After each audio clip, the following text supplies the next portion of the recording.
नमस्कार दोस्तों, स्वागत है आपका अपने YouTube चैनल FM ज्ञान पे, जहां पर हम और financial and money related video daily basis पे लाते हैं और कोशिश करते हैं अपनी हर नई वीडियो के साथ कुछ नई एजुकेशनल चीजें आपको सिखा सके। आज के टॉपिक में हम बात करने वाले हैं यस बैंक से रिलेटेड एक इंपॉर्टेंट अपडेट के बारे में, जिसका असर भी हम देखेंगे क्या रह सकता है बैंक पे। जिस चीज के बारे में मैं लगातार कह रहा था कि इस साल हमें बहुत लंबा टारगेट देखने को नहीं मिलेगा, और उसका रीजन भी मैं बताऊंगा क्यों। और चलिए इसी के साथ वीडियो स्टार्ट करते हैं। वीडियो स्टार्ट करने से पहले एक छोटी सी जानकारी देना चाहूंगा। जिन लोगों को भी CDSL टीपिन रिलेटेड कोई भी दिक्कत आ रही है, उस पर हमने एक वीडियो बनाया हुआ है। और जो लोग भी क्रिप्टो करेंसी में रुचि रखते हैं, उसमें मैंने एक दिन में एक कॉइन से कैसे 1800 रुपए से ज्यादा प्रॉफिट कमाया, उस दोनों का मैंने वीडियो बनाया हुआ है, शॉर्ट में भी कवर किया। उसका लिंक आपको डिस्क्रिप्शन और आई बटन में मिल जाएगा, आप जाके देख सकते हैं। बिटकॉइन की प्लेलिस्ट भी देख सकते हैं।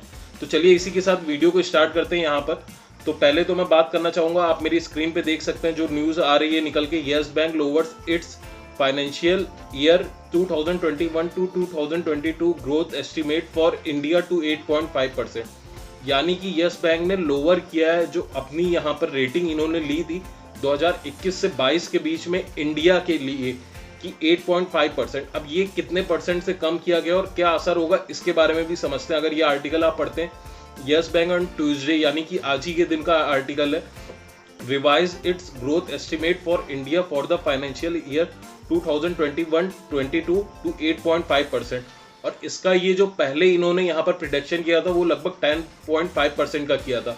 अब यहाँ पर आपको समझना होगा ये 10.5% क्या है। ये इंडिया का यहाँ पर ये जो इन्होंने ग्रोथ एनालिसिस करी थी वो GDP के बेस पे थी। कई सारे रेशियो होते हैं, जैसे कि अगर मैं बात करूं ऑटोमोबाइल की जो सेल होती है, मैन्युफैक्चरिंग इंडस्ट्री, ये सारे जितने भी रेशियो इन्वॉल्व होते हैं गवर्नमेंट के साथ भी, इन सारे इंडेक्स को देखते हुए यहाँ पर कैलकुलेट किया गया था। क्योंकि इनको लगा था सेकेंड वेव से पहले ही हम लोगों ने, गवर्नमेंट ने भी तैयारी करी थी और लगभग हर बिजनेस ने तैयारी करी थी, हर बैंक ने भी तैयारी करी थी। क्योंकि लास्ट ईयर क्या हुआ था सबको पता था और सारी चीजें पता थी। बट उसके बावजूद जिस हिसाब से GDP में कॉन्ट्रैक्ट, थोड़ा सा अभी कल की न्यूज आपने देखा भी होगा, मैंने कवर भी किया था, GDP गिरते हुए देखने को मिली। और कहीं ना कहीं जिस हिसाब से सोचा गया था कि जल्दी कवर हो सकेगा, उतना जल्दी नहीं कवर हो सकता, क्योंकि कुछ थोड़ा बहुत इफेक्ट पड़ा है मार्केट पे, उस चीज को भी हम झुटला नहीं सकते। और इसी सारी चीजों को लेके यहाँ पर इन्होंने अपना जो 10.5% तक का ग्रोथ देखने की चांसेस यहाँ पर ली थी, उसको रिड्यूस करा है 8.5% तक।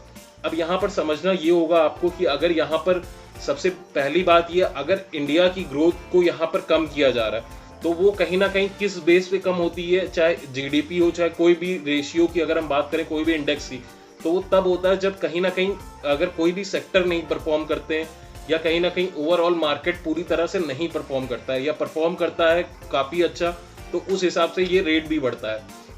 तो कहीं ना कहीं ये चीज अगर आप माने चाहे ना माने, यस बैंक पे भी असर डाल सकता है। और इसी चीज को लेके जो प्रोविजनिंग देखने को मिली, और जो यहाँ पर यस बैंक में मैं लगातार ये चीज बोल रहा हूँ कि जो लोग हैवी टारगेट लेके चल रहे हैं यस बैंक में और शॉर्ट टर्म पीरियड में, उनको काफी लॉस देखने को मिल सकता है। आपको मैं ऐसा नहीं कह रहा हूँ अच्छा टारगेट नहीं मिलेगा, अच्छा रिटर्न नहीं मिलेगा, बट आपको कम से कम लॉन्ग टर्म यानी कि 3 से 4 साल का ईयर लेके चलना होगा टाइम पीरियड। और अगर मैं बात करूं मिनिमम आपको बैंक में कब अच्छी चीजें देखने को मिलेगी, उसके लिए अभी आपको 2 क्वार्टर, जो चीज मैं लगातार हर वीडियो में कहता आ रहा हूँ, ये चीज भी आपको वेट करना होगा। जब आप कोरोना की सारी चीजें देखेंगे, 2 क्वार्टर में सारी चीजें समझ में आएंगी कि कितना लोन में दिक्कत आ रही है, कितने नए NPA बन रहे हैं और कितनी रिकवरी हो रही है। उसके बेसिस पे यस बैंक पे ही कहीं ना कहीं प्रॉफिट कितना हो सकता है और या किस लेवल की तरफ ये मूव कर सकता है, वो सारी चीजें देखने को मिलेगी।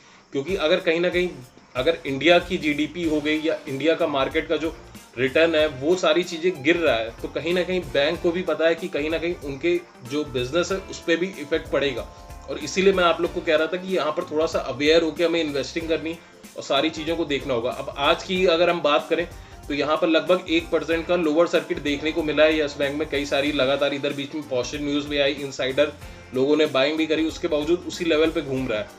तो अब यहाँ पर मैं इस चीज को भी बताया हूँ आपको ऑलरेडी कि 12 से 14 के लेवल में ही घूमते हुए देखने को मिलेगा काफी दिन तक, जब तक काफी अच्छा लगातार पॉजिटिव गेन ना देखने को मिले। और सबसे बड़ी बात ये है, जो लोग लॉन्ग टर्म नहीं इन्वेस्ट करना चाह रहे हैं उन लोग को इस शेयर से दूर ही रहना चाहिए। और उनके लिए बेस्ट स्ट्रेटजी होगी जब ये 18 का रेजिस्टेंस जो है, 18 का लेवल जब क्रॉस करे, तब आप बाइंग कर सकते हो। मानता हूं कि आप में से बहुत लोग ये बोल रहे हैं कि अगर एक बार ये बढ़ा तो फिर बहुत बड़ा रिटर्न देगा और फिर ये सेल में नहीं मिलेगा। बट आपको समझना होगा जो 12 रुपए में शेयर मिल रहा है, 18 रुपए में मिल रहा है, उसमें कोई खास अंतर नहीं हो जाएगा, 6 रुपए का खाली अंतर आ रहा है। लेकिन उसके पीछे आपको बहुत ज़्यादा टाइम तक होल्ड करने की दिक्कत नहीं आएगी।